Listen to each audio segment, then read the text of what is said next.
All right, so 21 millimeter, 12 point to get the nut off your tie rods.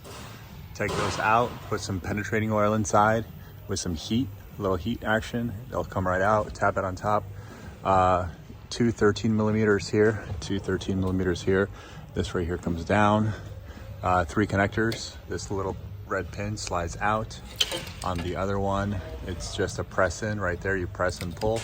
And on this one, it's a red one right here. You press right here and pull away. What else? Same on this side. Take that off. Replace your tie rod ends while you're at it.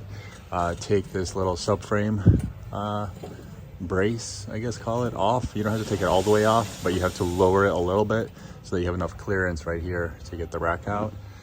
Okay, so then 2 bolts here, there, and there. Soak everything in penetrating oil so that it's easy to come out. And then you're gonna slide this over and down. I'll show you in 1 second. Oh, and then we also got, as you can tell, that guy. Disconnect that, mark it first, then disconnect it, just in case, from the actual steering column.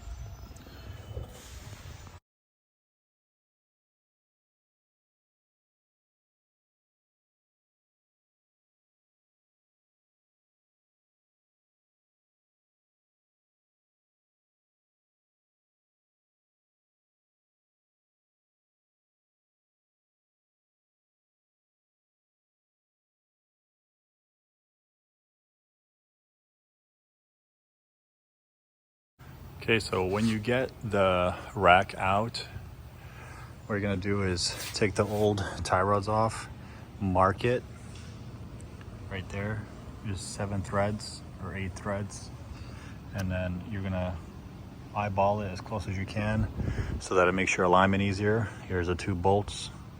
That's it, right in here.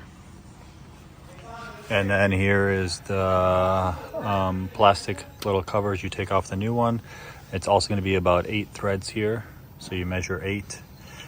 Take off the old tie rod. You're going to reuse the old nut or buy a new one.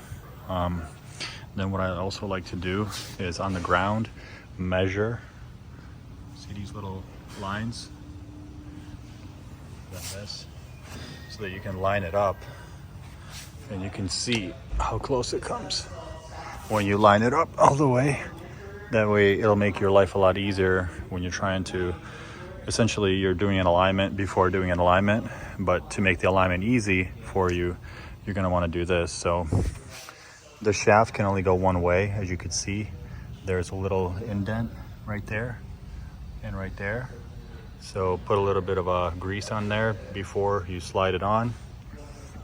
And that's it. It already comes with a protective heat shield on there. And the problem with this one was, by the way, right here. As you could see, water got in here and killed this rack because it's electronic rack. So right here is the whole issue. Pretty straightforward swap.